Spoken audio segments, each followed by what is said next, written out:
The spotlight is on the National Gas Company and its moves to green TNT and to get into alternative energy technologies. To help us dig into this story that's developing, we have the chairman of NGC, Mr. CONRAD ENILL. Good morning to you, CONRAD ENILL. Good morning, Jesse, and how are you? I am wonderful, thank you.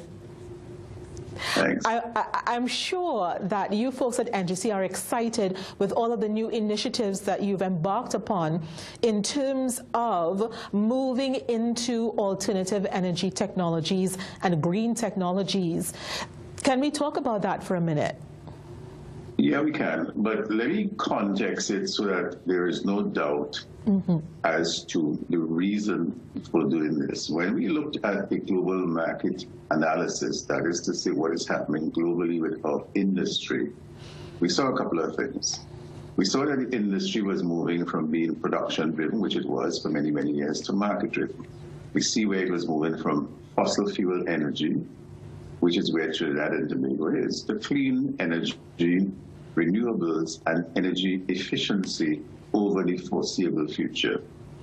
And we see where, in the past, we lived in a world where we were looking at increased levels of gas house emissions, and we basically are moving towards a carbon neutral world. If you understand the changes, therefore, taking place in the global energy dynamic, which is what we've seen, then it requires you as a company or as an organization involved in that business to make some strategic changes. The National Gas Company, in understanding this globally and in looking where we are, decided to do a couple of things differently. We think that over the next couple of years, the global primary energy mix will change. That is to say, how energy is used, how energy is derived. We see, for example, that oil will grow at about 0.3% per annum, natural gas about 1.7%, and renewables at around 2040, somewhere between 4% to 15%. If you understand those opportunities and you understand where the world is going, then you need to structure your organization so that when you get to that space, you can participate. It is against that context and within that space that the NGC has embarked on what we consider to be the Green Agenda. It's a place where we understand traditionally what we have. We're going to make better. We're going to make that more efficient, but we are also going to look at initiatives, and we are also going to look at areas where when the energy mix changes, we will be able to continue to earn revenues and earn income from that area. That is what created the move towards the Green Agenda, which is absolutely going to be the growth area in the future. It's not going to be immediate. In the immediate, we have to continue with what we have, and we have to continue to look to see how best we can secure our business, how best we can make sure that what we have works for us. But over the longer term, really and truly, we are getting into a different world, a world where we have to develop new skills, new competencies, and in some instances, new institutions and new organizations, new policies to be able to participate. The NGC is involved in all of that at this point in time, trying to shape, trying to help, trying to create the conversations around how Trinidad and Tobago would survive in a new world. There are those who, when they saw the major energy companies like BP and Shell moving more aggressively with their own green agenda, they felt that perhaps NGC would be made redundant or even irrelevant in the coming years. But that's not necessarily the case. You're retrofitting, re-engineering, redefining yourself in the energy space. Yes? When you look at energy and you look at energy needs and you look at countries around the world that are looking to create for their citizens a better quality of life, the only way that they can do that is through the use of energy. For years, we have looked at coal, then we've looked at oil, then we've looked at natural gas, and now we are looking at renewables. The countries of the world who wish to provide modern facilities for their emerging populations need to do so using energy. And quite frankly, the Trinidad and Tobago that we know today is properly equipped to participate in that. If you looked at a map, and we look at this from time to time to see what percentage of countries will be requiring natural gas and or renewables in the future, you will see significant business opportunities to the NGC and for Trinidad and Tobago to be able to earn a decent living based on the infrastructure that we currently have. The current situation that we have is cyclical. Well, first of all, energy prices are cyclical in nature. COVID hasn't helped us a lot. We are going through a particular period of time now. We are looking at prices on a daily basis. We are looking at what is taking place with supply demand. And with the changes in the COVID infrastructure, that is to say now that we see that there is a vaccine and we expect that countries will be a little bit more getting back into some kind of activity. We see that some of the pressures on the demand for energy will change, and therefore we see very shortly, or we've seen it already, there has been some uptick in prices. We see uptick in energy, in oil prices, we see uptick in natural gas prices, and we think that the entire sector, maybe around the third quarter this year, going into the first quarter next year, we'll certainly start to see where we can benefit from better prices. Once we are able to benefit from better prices, it means that our revenue streams will be under less pressure. It means our contribution to taxes will be better. And it means that the pressures that we are currently undergoing with borrowings and cuts and those kind of things, we'll be able to do a little bit more, and that's quite frankly our objective, to try and see how quickly we can get to the stage where we can contribute a little bit more so that there are more choices available to our society. Mr. Enill, there are a couple of analysts, though, who are concerned that our production levels are not where they should be to take advantage of any uptick in prices, whether oil or natural gas. How would you respond to that? Well, I don't know where these analysts, philosophically where they're coming from. But the reality is that if you have a lot of product, you have a lot of production, and you have absolutely no place to put it, as we are seeing today, then you cannot do anything with it. The current situation that we have today is that ammonia and methanol prices a couple of years ago was trading somewhere in the vicinity of $500 per ton. Today it's doing $200. I mean, that kind of differential does not provide you with an opportunity to make money. And businesses are in the process of making money, so they are going to take specific types of decisions in the best interest. The production issue really is based on what is happening in the industry. It has absolutely nothing to do with NGC per se. It has to do with all the companies that are involved in exploration activity, the BPs, the Shells, the EOGs.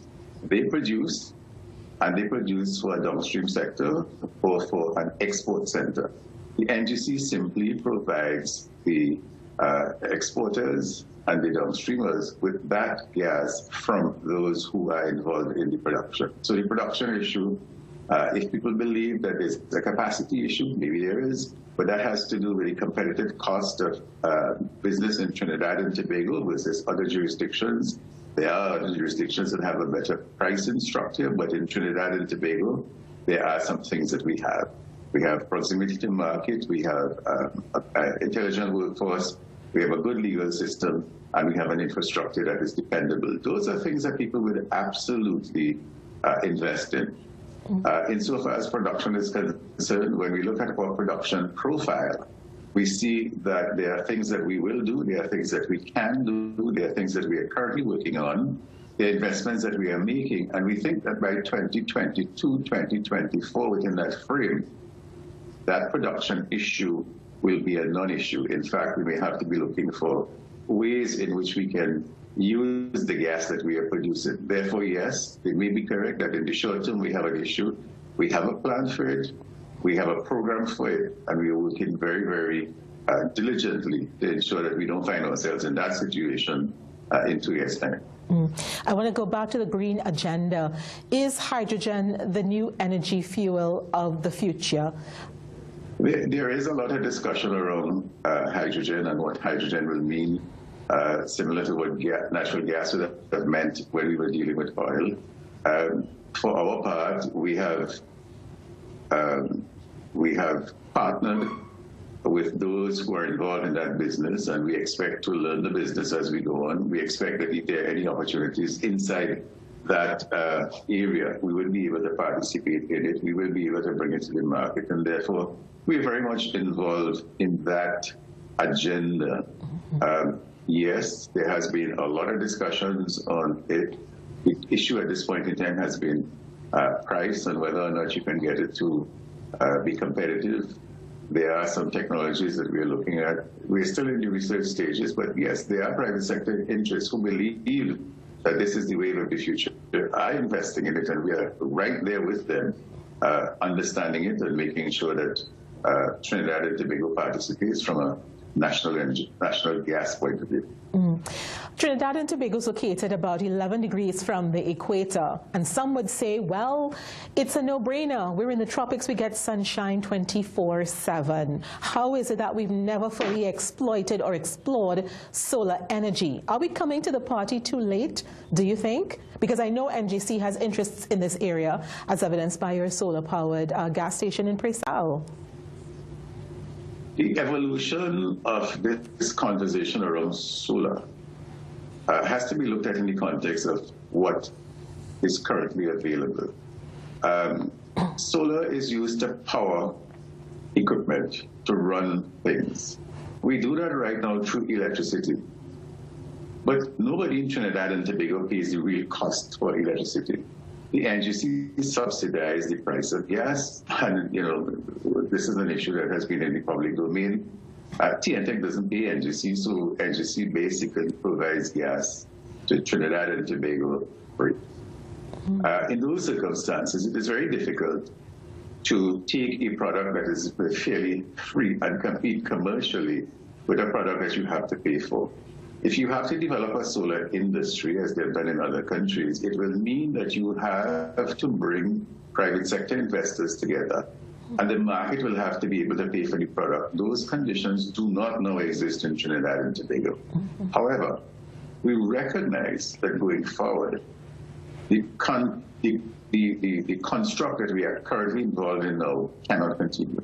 It cannot continue because the acquisition cost of natural gas is getting to be high, and the price in the market is getting to be a little bit lower. So that margin no longer allows you to do what we used to do before, and therefore some element of cost, some element of increased cost has to be borne by the ordinary individual. In those circumstances, you are now looking at a cost that is going to be higher cost as a result of higher cost of natural gas, and therefore solar becomes an alternative for two reasons. The first one is that China has taken a decision to actually invest in renewable at a scale that will make the prices affordable to the ordinary individual. That's without a doubt. It means, therefore, that solar can now compete on a cost basis where we couldn't do that before. As a consequence of that, we believe that now is the appropriate time to start putting in place the mechanisms, because the economic conditions are going to change to allow for businesses to actually make a profit in this business, something that did not happen before. That is why, at this point in time, it makes sense to get in it now. CONRAD ENILL, I've got to ask you before we wrap, with regard to compressed natural gas, I know that NGC is still championing this, but how much longer can you continue, given that it is a fossil fuel and eventually you'll have to phase it out? What's the thinking there? Yeah, our approach to this is as follows. Trinidad and Tobago has a number of vehicles that are currently, we think, on the wrong side of the environmental divide. Many of our citizens will not have an opportunity to buy electric vehicles almost immediately. In the intervening period, therefore, one or two things will occur. It's either they're going to be hamstrung with a high cost for fossil fuel, or we would want to offer them an alternative that is less costly. The CNG alternative is less costly. We will therefore afford to ordinary people a CNG alternative in the interim. We think that it will last for about 15 to 20 years based on our analysis of the market, based on the amount of vehicles that we have, and based on our capacity to do conversions over the short to medium term. We think, therefore, it's a mechanism that we'll invest in to ease the burden on the ordinary citizen as he transitions from fossil fuel to renewables over the long term. That's the thinking. Okay, we're going to have to leave it there for now, but we look forward to talking with you as NGC continues to roll out its green agenda. Thank you so much, Mr. Chairman CONRAD ENILL. Thank you, Jesse, and you have a great one. Okay, folks, that's it for this news.